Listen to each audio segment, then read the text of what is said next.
We're live. Metro Blurs, Metropolitan Black Nerds. Word. Hey, welcome back. What mic are you using? That's a good question. Hey, can you hear me now? Yeah. Metro Blurs, Metropolitan Black Nerds. We're here with me, the B, and it's she, or Ms. Dawkins to you. How y'all doing? We here. We here. We alive. We survived. Survive. It's only the middle of the week. Honestly, happy hump day. May the ups be as good as the downs, and may them be worth it. That's good. I mean better. Okay. May your highs be high, and your lows be medium well.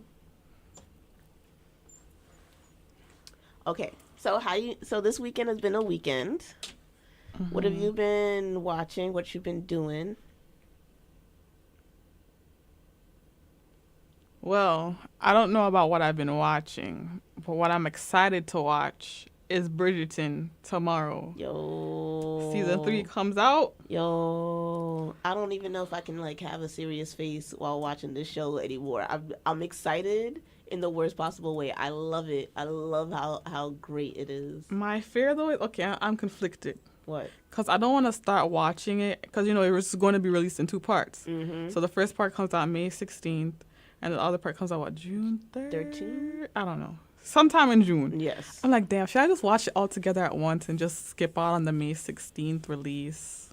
I would agree with you, except for the fact that I feel like it wouldn't be worth the spoiling, because you're going to get spoiled in this month it takes for you to watch it, and you're going to be mad because you could have just watched it and called it a day. No, but I feel like the big things are going to happen with the second release. But the second release is going to be mostly circling back to the shit that's the drama that's actually happened in the first half, right? And yeah, so that's what I'm saying. That's what I'm saying. Yeah. So, and the conclusions, aren't that what we're excited for? The conclusions, I could wait. I could hold on. It's also because I feel like it gives you time to spread out your binge. Mm-hmm. So even if you don't plan on watching it all in one go, you can still split it up with good enough time for the release of the second season. So if you do maybe one episode a week, and let yourself catch up by the time it gets here. Okay, we'll see. Maybe. We'll see. I just have to stay off social media during that time. You're gonna have to stay off. X-Men was ruined. You have never gotten over that one, have you? I'm not. And it took me... No, I'm over it, but I'm not over it. I'm over it because I was able to watch the episodes. Okay. And so I was able to catch up, and I guess I'm just not mad anymore. I've been spoiled. But also, I've learned my lesson. You're going to get spoiled. No matter what you do, no matter how mad you are at the situation, you're going to end up getting spoiled, and you're going to be more mad for letting it bother you than for losing out on the story plot.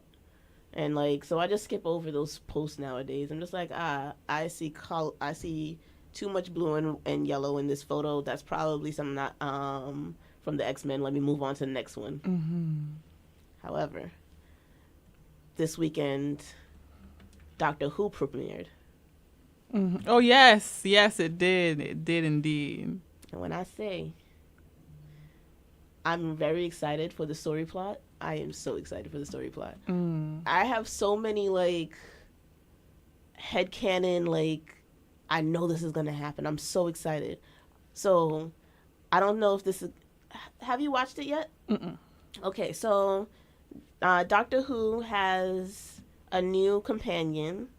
Companion is this little girl named Ruby Rose, who is a blonde-haired, blue-eyed child. Ruby Rose is a blonde-haired, blue-eyed child. Yes. Ruby Rose, like the Ruby Rose we know who segregated schools. Rose. Shut up. I'm listening to the story. Let me finish the story before you get me. So, her name is Ruby Rose, I'm not confused. Is that really the? Is I it feel Ruby like Bridges? Ruby Bridges is the name of the girl. Okay, Ruby Rose is somebody else. And so, he he meets her, and she is a blonde-haired, blue-eyed girl who is raised by Jamaican immigrants. What?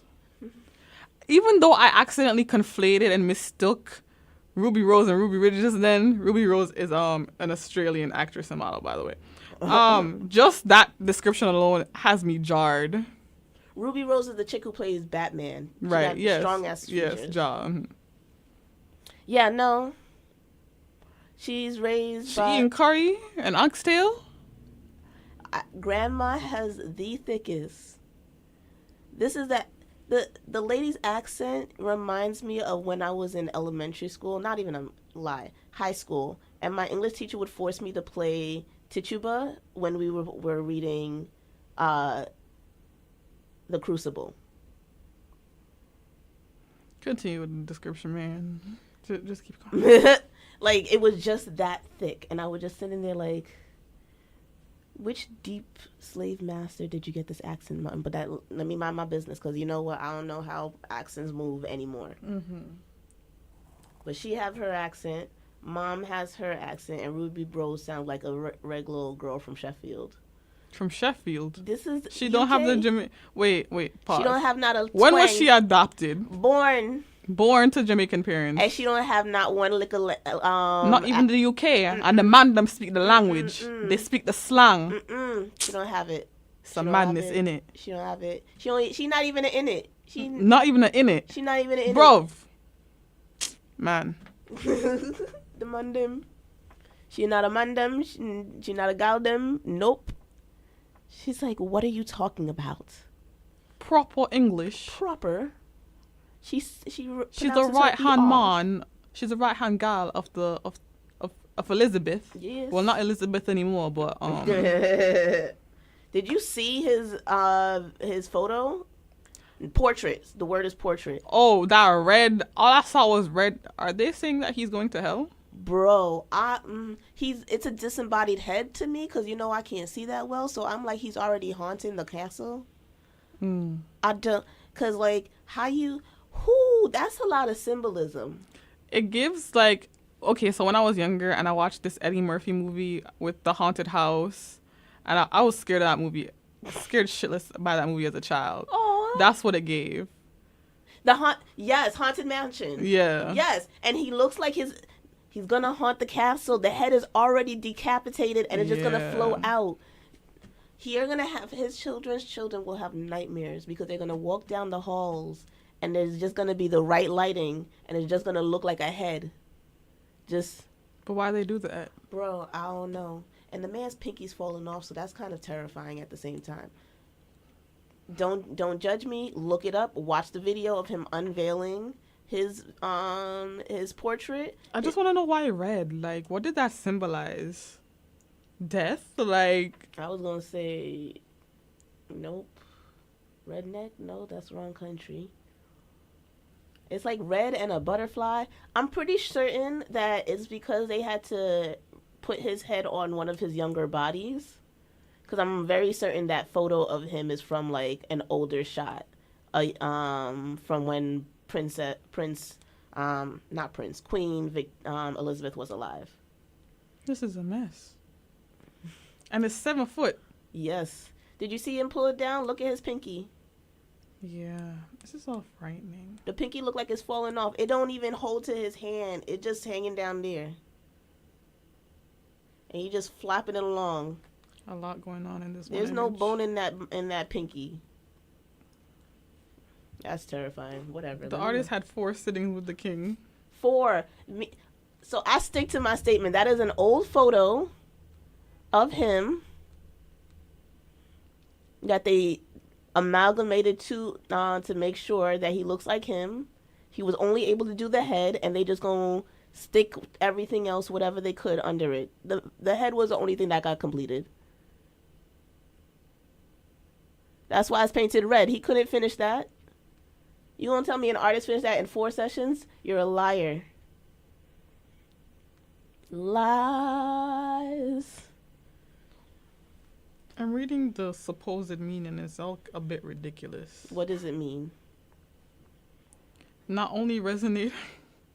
As for the portrait of the king, the artist said on his website that the vivid colors of the gazes are not only resonating with the royal heritage found in many historical portraits, but also injecting a dynamic contemporary jolt, I was jolted for sure, into the genre with its uniformly powerful hue, proving a modern contrast to more traditional depictions.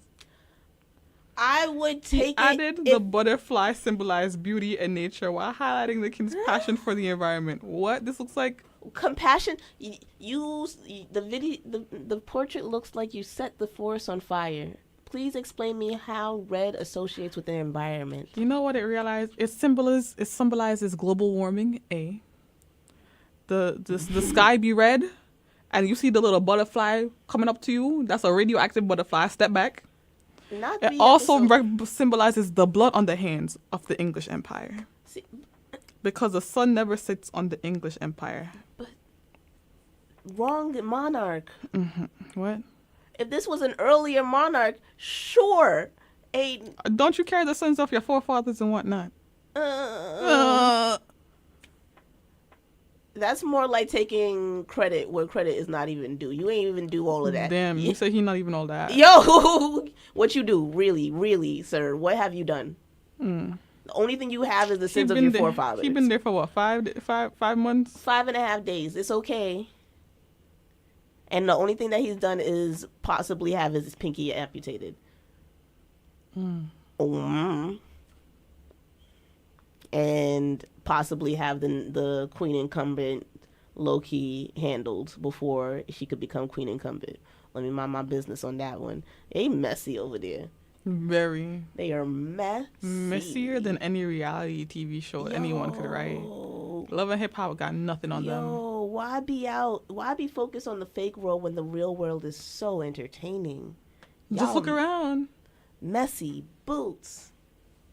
And I try to mind my business, and then it never ends well for me. Back to the show though. Bro, whole show. So the little girls are blonde hair, blue eyed. Doctor Who. Yes, let's go back to Doctor Who. Sorry, segue. High tangent. ADHD be kicking her ass, y'all. Ass. Gone. So Ruby Rose is a little girl that they said they found her on Christmas because this is Doctor Who and everything is about Christmas.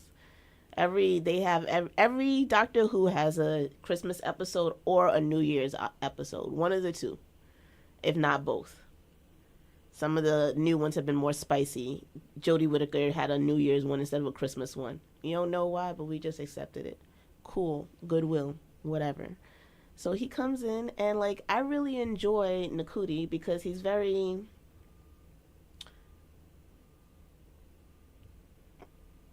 He's black. Like, he's addressing things with black logic.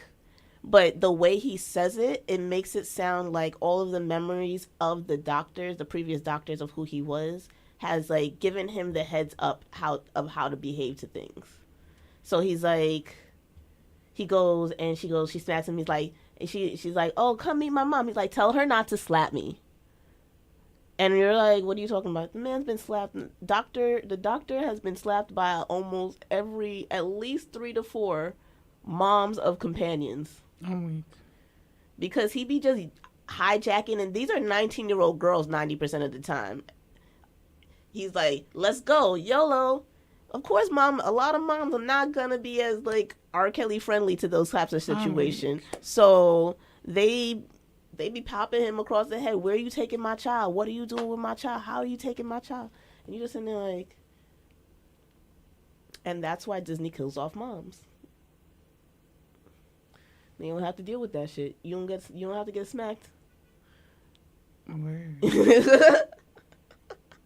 But one of the big spoilers or small things that like, I wouldn't call it a spoiler. It's a spoiler because it's a notation, but it's like an Easter egg. So he goes into the past and he's like, oh, this is where I was when I was the first Doctor. First Doctor is from like 1963. And the first Doctor had a granddaughter. which is why she was like, the first companion was his granddaughter. And he wasn't even called the doctor, he was called the professor. Which is a funny Fallout reference, because if you are playing Fallout and you want a code name, they'll give you the code name professor. But ADHD coming back. So he's like, yeah, this is where my where I lived with my granddaughter. And she's like, you had a granddaughter? And he's like, yeah, of course I did. We lived out there. He's like, and she's like, so what happened? He's like, I don't know. Yeah, the Doctor Who got some real abandonment issues. He got commitment issues. He don't stay still. He don't know. He don't know. Does he not have that part of the memory? He leaves them. Oh. And goes about his own life. Okay. And does not try to go back into their time stream again. Interesting. He's a shitty ex-boyfriend. Okay. He doesn't spin the block. He don't spin the block. And the worst part is that, like, the exes be collaborating. They have group texts about where he's been. Have you seen my man? They end up with support groups. Like, he does them dirty. Because most of them go, so why don't you come back? This is just so interesting. Yo, it's kind of hysterical. But again, Nakuti he makes a lot of comments that just make you go, yeah, that's the old doctor. I get it. No, you learned better. You learned how to do this. But yeah, so now my current headcanon is that Ruby Rose is his great-granddaughter. Okay. Or great-great-granddaughter, because the companion was a child who was obviously adopted. So where did she come from? And since he's black and her mom's black, they're just going to do their own math and be like, she gets a black dad too. Wait, what? Don't you love how it works? I suppose. It's doctor math. It's not. Because genetics and, science. But, okay. Timey-wimey. He is the doctor. He regenerated like 12 or 13 times by now. Mm-hmm. I'm pretty sure this is the 15th doctor. And he don't know where any of his roots are. He got at least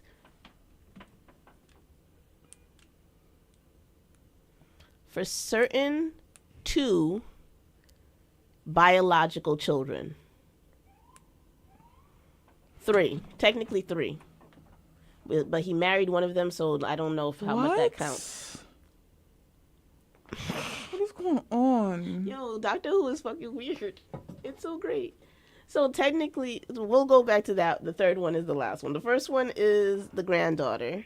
Second one is the doctor's daughter, which is he accidentally got cloned. And they had a human printing press. I really was going to watch this show. I was. Then you told me he married his daughter. Yo, okay, let me tell you that story. That's the story of River Song. So it's only a technicality. So in reality, River Song's mother and father were companions to the doctor who had sex in the TARDIS. And therefore, the TARDIS's energy, which gets her energy from the doctor, and vice versa, so those two are DNA-ly intertwined, that energy went into the baby. So the baby had the ability to regenerate as she got older. So as she got older, she starts regenerating. She grew up as their little black friend growing up. And then her final reincarnation was River Song. And then he was like, oh, you're hot. And she was playing Bonnie and Clyde to him for mad episodes, and then they started and then they got married. Yeah, no. So technically, that's his kid. That's a throuple child. But she got married to him, so technically that's his mother-in-law. His companion became his mother-in-law. His other companion became his father-in-law. And you talking to me like you confused, I'm not even more confused than you are. It gets a lot. It's a lot of weird places, but it's worth the watch because it's really good. It's good storytelling. I love good storytelling. So, going back to what we watched this week, it's not a show. I mean, technically it's a show, but not really. So you ever see that big black bald man named Shannon? Yes, Shannon Sharp, Was that his last name?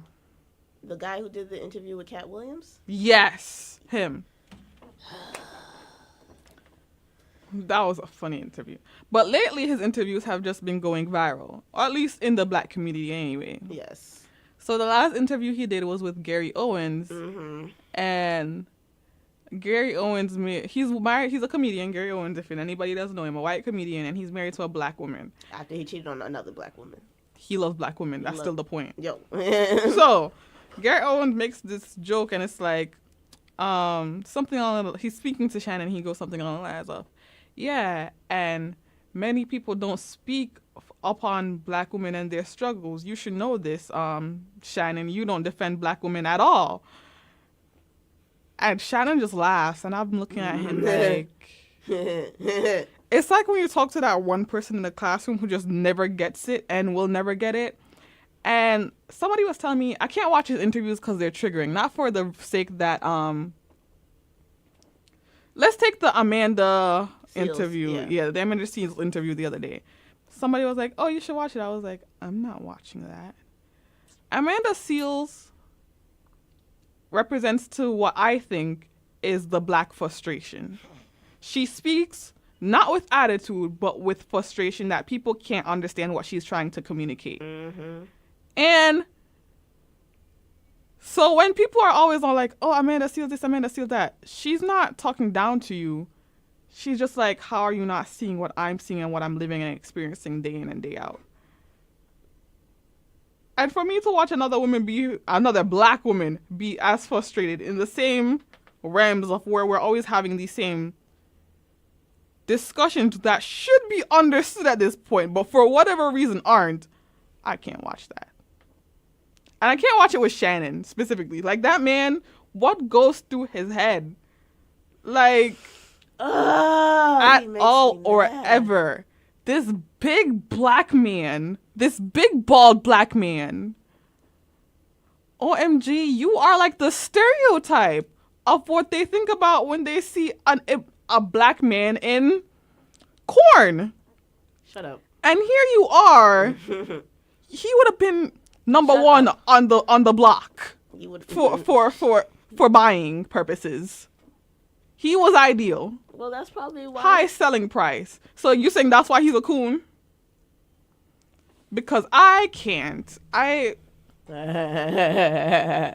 mean, yes. And the thing is, I never watch this man's interviews. They all just show up as snippets on like my For You page or whatever. Because you can't sit through that because it's the new red pill. He's filled the spot of Kevin Samuels, and he's filling the spot of DJ Academics, who's currently going to jail. Haha. You going to jail? He going to jail. Mm-hmm. He got caught up repeating the same actions of the man that he was offending so badly. Who? Tory Lanez? And Drake? These men aren't real. Birds of a feather flock together, and they like to hang. It's fun. But yeah, they're going down together. What are you supposed to do about that? And Shannon Sharp is doing the same exact thing. And the thing about it is that he has a good thing because Gary Owens actually mentioned it. He's like, a lot of comedians don't have the same pulpit to get away with saying certain things. Mm-hmm. Simply because it messes with their dollar. Mm-hmm. So Cat Williams can talk about everything under the planet and say and call out what he wants to call out, but Kevin Hart wouldn't do the same thing. Mm-hmm. And I think that's when he segued to be like, just like you don't protect black women because he's like, I'm sure that you're going to have a Toyota in a couple of days or something like that. Like, because it affects his dollar. Mm-hmm. And it's just like, he made a good choice with who he's picking as his interviewers, because it is giving voice to people who are like that and don't often get the pulpit to really say what they gotta say and air their frustrations out, and like call him out in that sense. Because as I said, if he's the new red pill, having someone be able to be transparent and say, you don't protect black women, is saying the thing that we need to say out loud. Having Amanda Seales having her actual the frustration though. Black women not being protected, is that not known knowledge at this point? No. It is not known knowledge because they are not black women. And you cannot assume that anybody is seeing things through your eyes. And a lot of our privileges is in the fact that we are able... Yes, privilege. Privilege of what? Perspective of being the black woman that is constantly endangered? I don't think that's privilege. Yup. Honestly. I know I'm an endangered species. Like, that's not privilege. I know. Yes, it is. No, it's not. Because think about it this way. If we acknowledge our endangered privilege, and I say this in situations of, case in point was Squid Games. Mm-hmm. Remember when they were playing that Jack's game of how to get the marbles, and you saw how different races were engaging with each other? You talking about the real show or the real show? Not the reality one. The reality show with all the real people. Oh, I didn't watch that one. Okay, so it was a lot of like interracial interactions and people's cultures really clashing in how they solve problems. Mm-hmm. And so, like, as an endangered species, there is an expectation that you have to either coddle or give them some sort of leeway because they have... Why is that if I'm at the bottom of the totem pole, the shark's about to bite my ass, why is that the expectation of me? So you're going to say, yo, y'all are sharks. What the fuck? I'm a little guppy. That's the exact mentality I'm talking about, is that I'm acknowledging that I'm the endangered species, that I should be protected in the situation. All the rest of them are like, I'm just using the bite and whatever. I don't know what protecting someone is or needing protecting is. And so now it's like, are we on an even playing field, or are we endangered species versus a human poacher type situation where you would shoot the poacher for harassing the endangered species? But they never shoot the thing. And I'm the one who's already been, my people been shot already. The rhino's been shot already. But, and that's what I'm saying. It can be used and weaponized if you know how to use it and weaponize it. Oh, you're saying me as someone who is the endangered species? Yes, can weaponize the fact that you're an endangered species. Just like a Karen can weaponize the fact that she can call the cops on you. Like, using your privilege to win situations or win arguments is often... But that's only if they recognize that I am an endangered species. And as we started this conversation by saying don't. And that's where our first fight is. The first fight is making you recognize that we're the endangered species. The second fight is... And look how long that fight been going on. Like, we are in this fight for 400 years. There's no recognizing it at that point. But they haven't read that. We've been doing it for 400 years, but they just read the book yesterday. Remember? But you keep having to give out the book each generation, and no one's still reading it. So what's then the point? But you believe that no one's reading it. I know no one's reading it. Look at the state of the world. Yes, and compared to yesterday, it is better.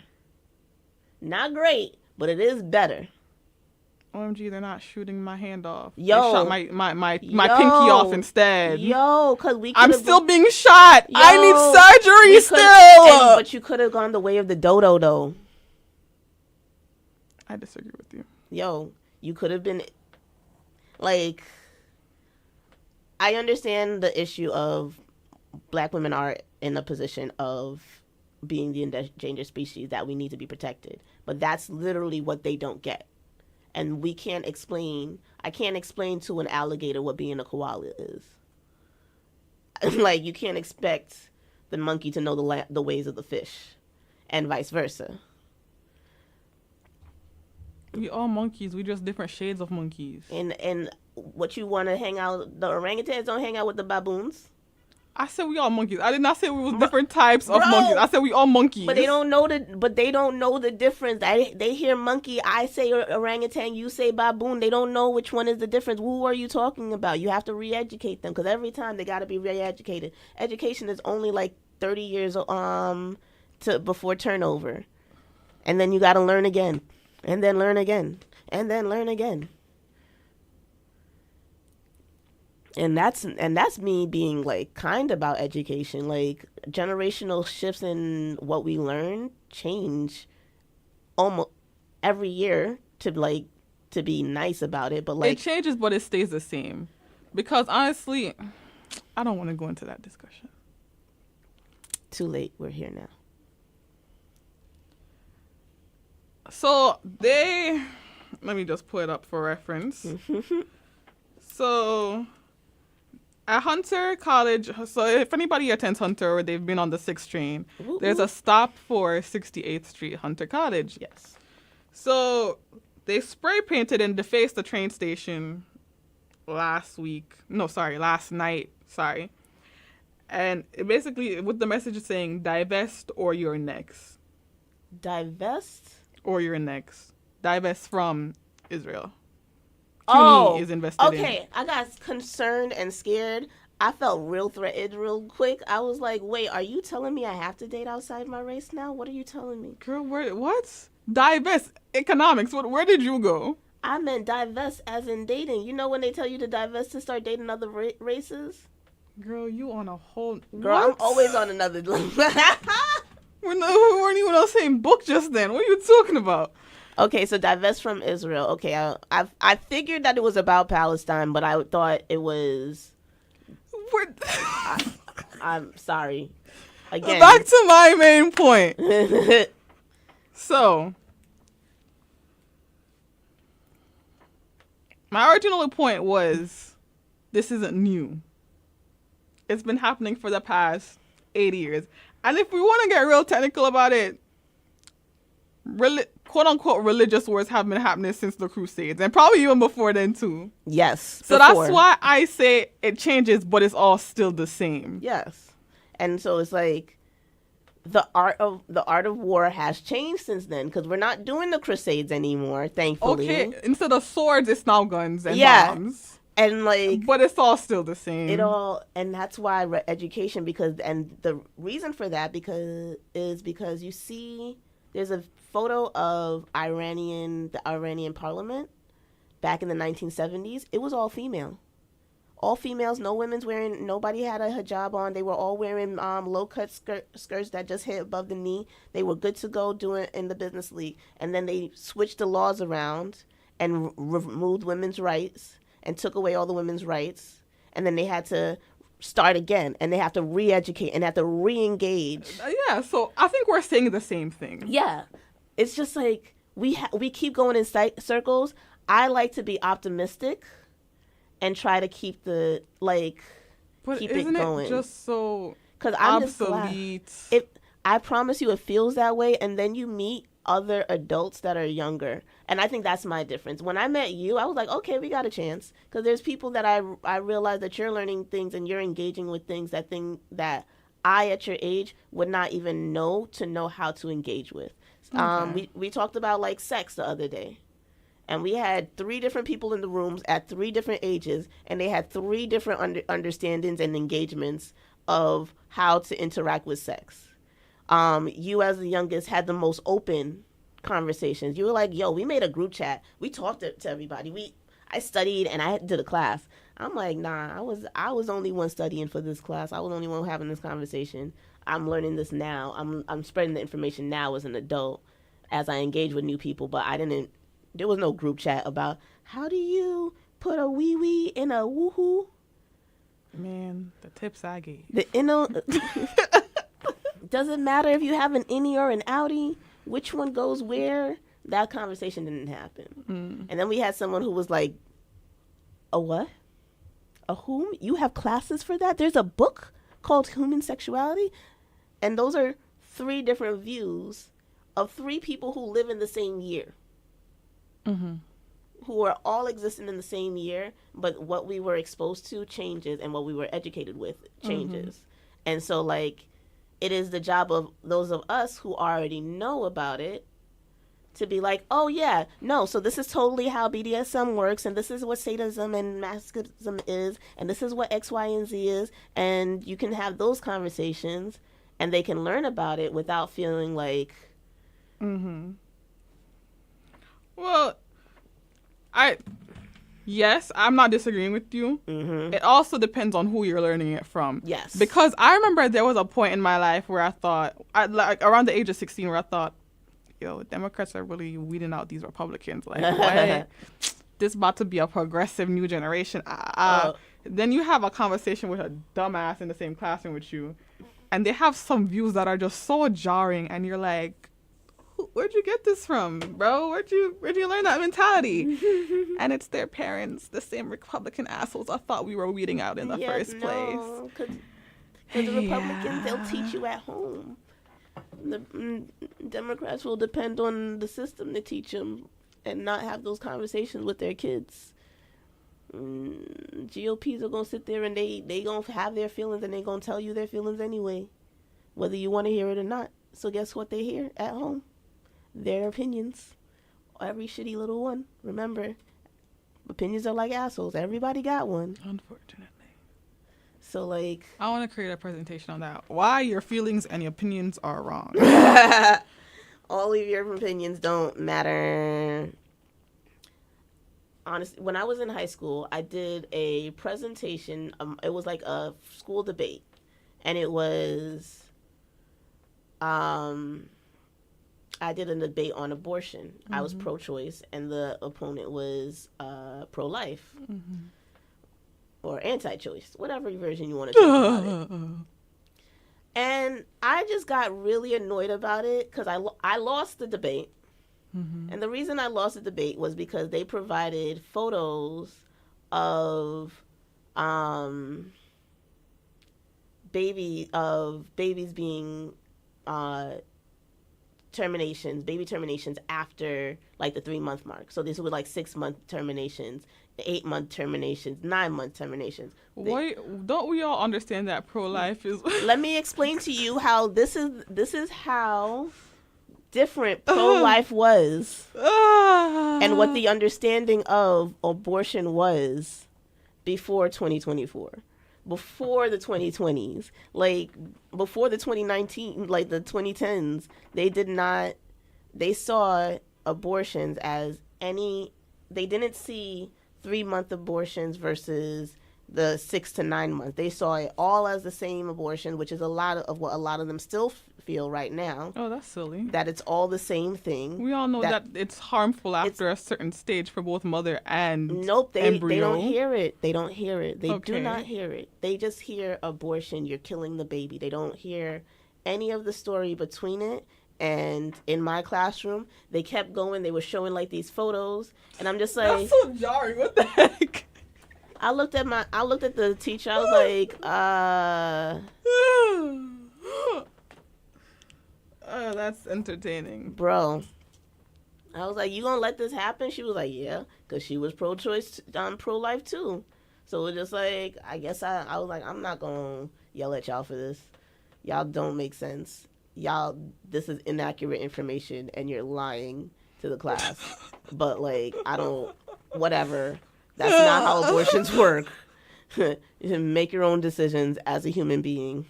Make your own choices. Oh, that's so interesting. And you know, education really is something, because I've never thought about something past 3 months as an abortion, just because I guess there's more information out there now about how that affects the mom. And so, you know, at that point, you just got to carry the full term if you make it to full term, because pregnancy is hard on the body nevertheless. Mm-hmm.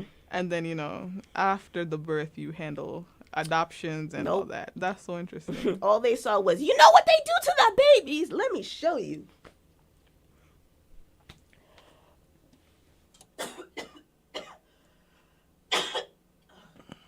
Oh.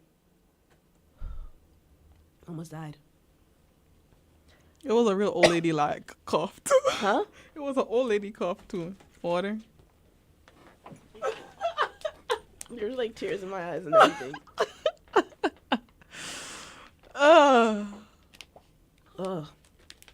Universe being like, bitch, stop talking about my babies. But yeah, people are weird. Education changes very, very fast. That's true. Speaking of education, you heard about the guy who let those girls braid his hair, and now the internet wants him fired? Oh my gosh. Because I was debating with somebody about this the whole of last week. And I'm going to state my claim. Okay, what's your claim?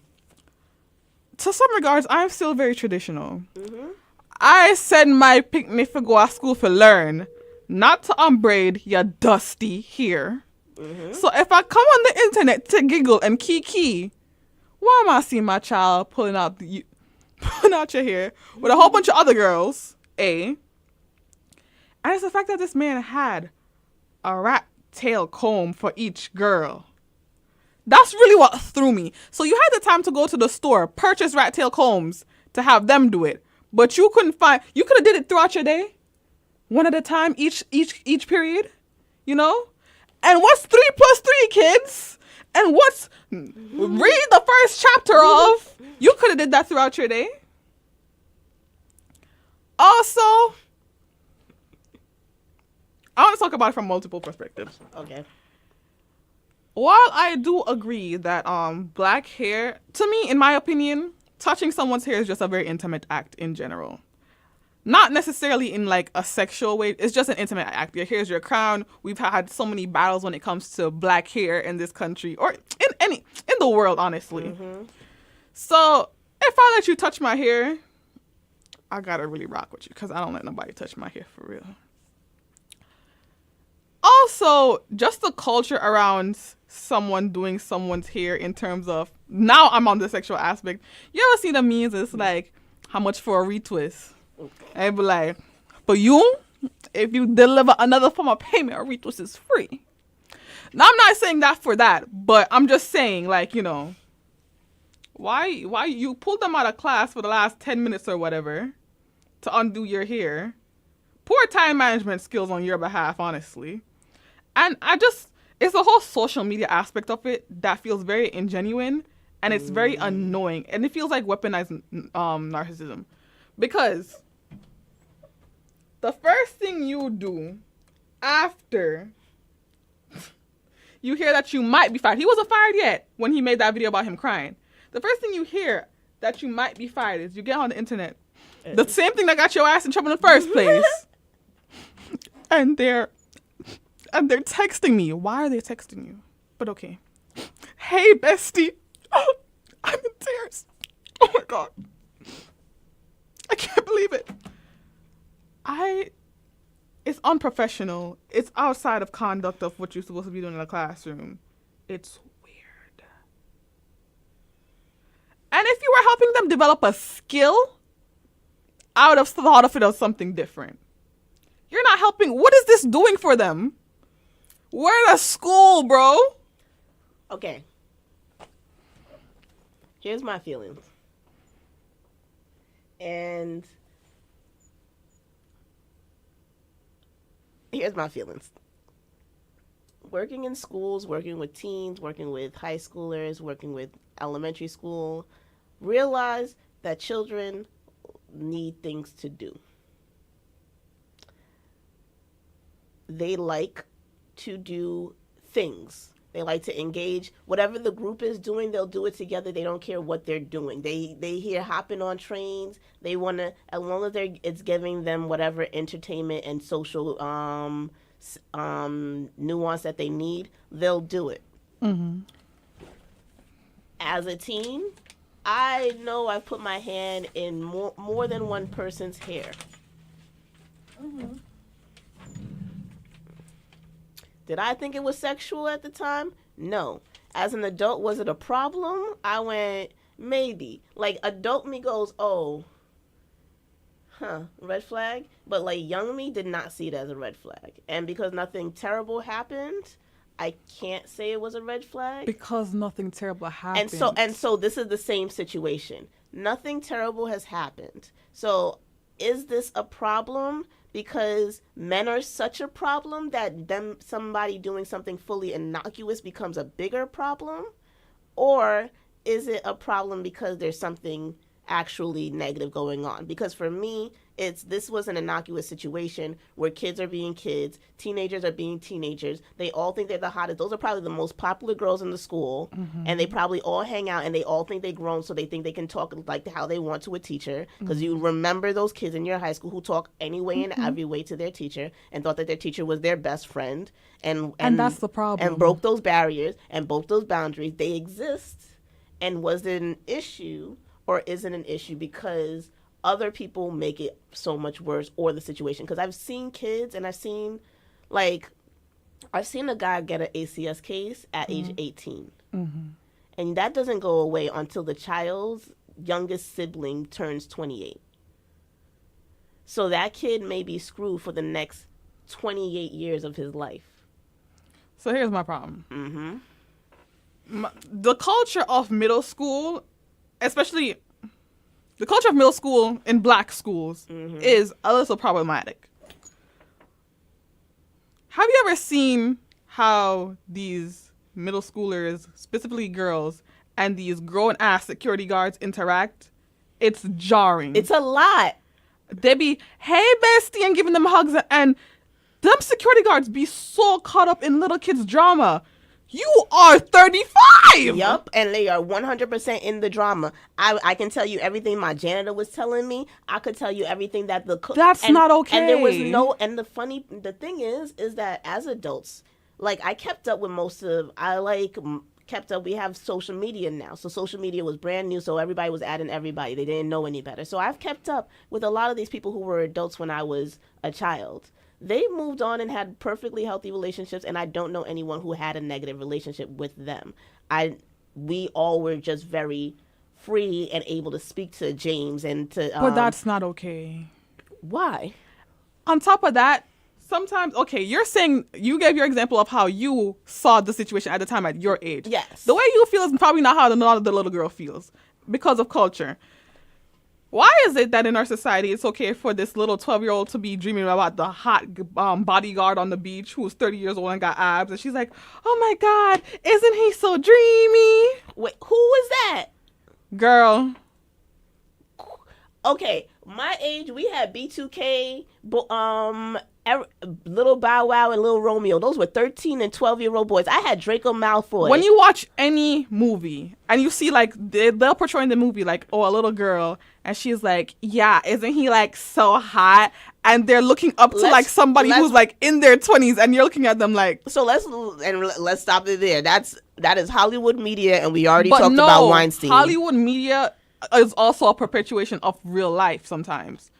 Media feels reality, and reality feeds media. It's a cycle. Oh, yes. Art imitates life and vice versa. However, whose eye are we looking through? Are you looking through the eye of Harvey Weinstein? Girl, bye. Because I knew girls my age, well, when I was in middle school, who's looking at that guy like, he looks scrum-dilly-yum-yum. Girl, we 12. What do you mean he looks scrum-dilly-yum-yum? He is like 30. But you know what? And ironically... I just saw a video, and it shows a girl who went to a grown woman, got all the shapes that a woman is supposed to have, and then some. And she jumping up and down in the trampoline, and some 9-year-old boy is just following her around, just trying to make sure he ends up behind her. And what you little 9-year-old doing, following her ass. And we watched the video, show the little boy just staring at her. What you focusing on? Children are children. Exactly. And because children are children, that's up to the adults to have those boundaries. Because he might think it's fine. You don't know them feelings of them little girls. Oh, I'm pulling out his hair. And with the age of social media, things get... And so we come back to, is this an innocuous situation that we're taking out of context because I don't trust that. He has no boundaries. What are you... If I could see that man, put me in a room with him, bro. And then you get on social media and weaponize your emotions.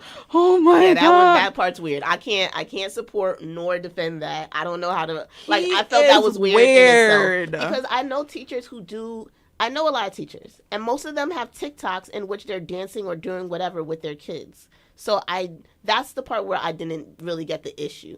Again, the issue of him using it as a means to, there is an unsaid said thing in schools. You're not supposed to mix your social life with your school life. And he 1,000% was. Why are these children? You brought the combs. Y'all recruiting them. You went as far as to get them out of class. Hand out each comb. Have them, as you're sitting there eating an orange. Does this not give like when a queen is sitting there with the grapes being fed to her and it's being fanned, she's being fanned? That's what it gives. You know He's what? weird. You're right. He's weird. Like, and you can't untalk me out of that. Let me send my child to school, see them on social media. Like that. Bruh. You know who had a good kids relationship with kids and I never found a problem with it? He was this young light-skinned boy with really curly hair and he had these kindergarten. Oh no, sorry. Michael. And he had these, I don't remember his name. And he had these kindergartners and he'd interview them. Hey, are you smart? And then he'd ask them questions. That's innocent and that's perfectly fine. I never questioned his motives. This one you've questioned his motives. Got it. Yeah, no, because I remember doing people's braids, but again, it was always someone who was my age, so I can't be like, But then again, in my day, men weren't allowed to have their hair that long, so I don't know what I would have done in those situations or what. And you were telling me he not an ugly man. You were telling me you couldn't find a little sneaker-linka-linka thing to pull out your hair the night before? Boy, bye, you're weird. You're weird. And that's all I have to say on that. I'm not gonna lie. The biggest red flag is the fact that he has a streaming. It's weird. That one is weird. It's Weird. weird. That one is the red flag. Again, I have no problems with teachers doing innocuous things with kids, and like if this had stayed behind closed doors, I would have literally nothing to say because we wouldn't have seen it. He still would have been a weirdo, but he would have been a weirdo in private. Yes, but like the fact that he got him. And started crying. You a big grown man at your big age. Got on the internet, started crying about text messages from 12-year-old girls. Be for real. How old were these girls? They were nothing above the age of 13. Youngest probably like 11 from what I saw in the video. Oh, shit. They're maturing girls. They're highly susceptible to types of manipulation. And that's what I did not like. Yeah. And I've just been in schools where young girls of that age have been manipulated. And you think it always starts so innocent. Yeah. And yeah, just do this and just pull out my hair. You're a weirdo. And with that, I hope he never works in a school again. I hope he finds another job somewhere. Hopefully serving prison food. Shut up. And with that, we're out of time. Okay. It was great. I wanted to talk about us hopefully one day getting another Boondocks for this crazy ass era that we've been going through. OMG, for real. But like just our prayer for the day is more Boondocks. We love you guys. Amen. Hallelujah. Have a great day. Have a great week. Stay sexy. Metro Birds, Metropolitan Black Nerds.